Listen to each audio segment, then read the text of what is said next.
Doctoring, when not to. So this is a bit of a gruesome photo, but you got to know what you're getting into. Prevention, always the best medicine. Keeping pigs outdoors, well fed and dry, and moving them regularly will prevent most problems. We don't worm our pigs or really do anything with them in this day and age because we have a closed herd, but I used to have a lot of problems when I would buy piglets when I was first getting started. So if you're buying pigs in and you don't know exactly where it's coming from, worming is certainly recommended. Always be careful when purchasing young pigs. Try to see the farm if you can.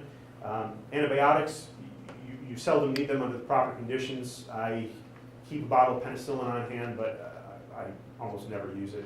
I haven't used it, well, probably have to buy some new penicillin. Most trouble isn't worth calling the vet over. This is a tough lesson to learn.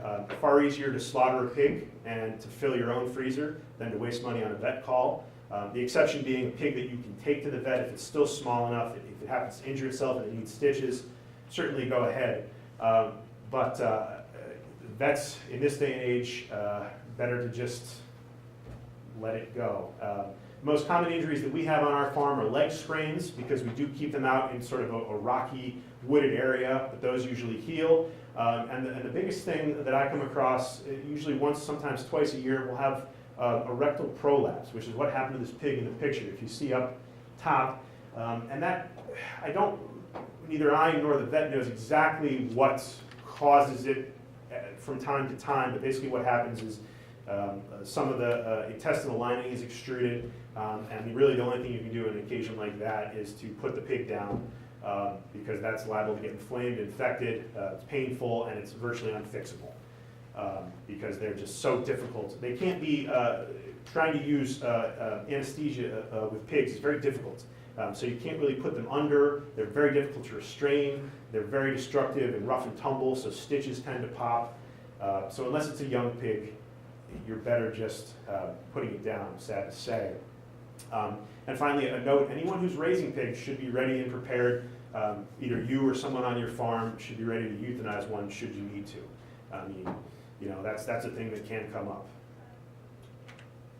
If you have to euthanize one in that way, is it then still edible as a meat product? Yeah, absolutely. Not for sale necessarily, but certainly for home use, for friends' use. That's why I do that. If you try to save that pig, that would necessarily involve giving it antibiotics, and at that point it's off the market. So like I said, instead of going through all that risk for something that is probably not going to make it anyways, better to just cut your losses and put it in the freezer right away.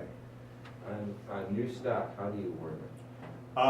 We have a couple options. There's one that can go in their feed. There's another that can be put in their water. I find injection is the best. So you know when it's ready, when it's coming onto your farm, when it's still in a pen, just get it out. Basically an ivermectin-like antibiotic dewormer. I'm not going to get into the specifics of those, but you can find them in the store. Injectable. An injectable.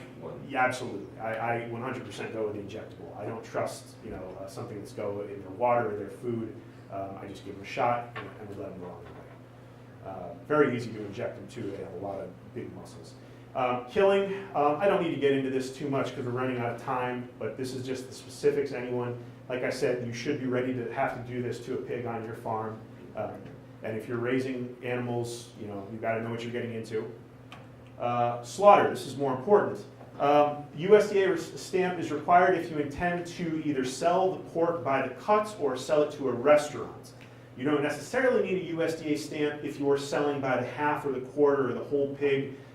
You set up like a meat share or you know somebody who wants a half a pig, because in circumstances like that, you're basically raising a live animal for them, and the slaughter is part of a service that you're providing.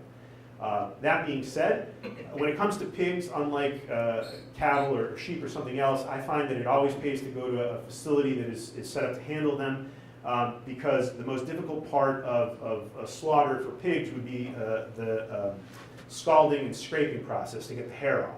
You can certainly skin them, that's what I was going to do on that pig a couple slides back, but the problem is then you're losing a saleable product and you're losing weight. So why do that when you can take it to somebody who's set up to do it and knows what they're doing?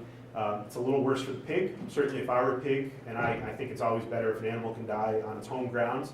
But when it comes to pigs, due to the nature of their exterior, often better to just let a professional do it. It is a lot of work, and I've killed several, and I prefer to let somebody else do it. Tough, takes a lot of time. If possible, avoid leaving your hogs overnight at a slaughterhouse. If you think, or if they tell you they're going to be mixed in with other stock, that's very stressful. Better to just wake up early and take them in the morning. We do have several USDA slaughterhouses in our area, and I can give out my personal recommendations and everything. I didn't want to necessarily put it up here, but depending on what part of the state you're in, there are a few options. None of them, not a lot of great ones right now. They either involve traveling a decent amount of distance or dealing with circumstances you may not be super fond with. But there is one new one that's going to open up in Plymouth in the next couple of weeks. They should be open for USDA slaughter, and my hope is that they're going to be really good. Okay, I'm going to breeze through because we're running out of time. I obviously overextended. Some pictures of pigs. Products. Every part of the pig is delicious if cooked properly, and you should market it as such. Find a USDA butcher in your area if you're going to try to sell by the piece. Or obviously if you're selling by the half or the quarter, you can let people sort of do their own thing.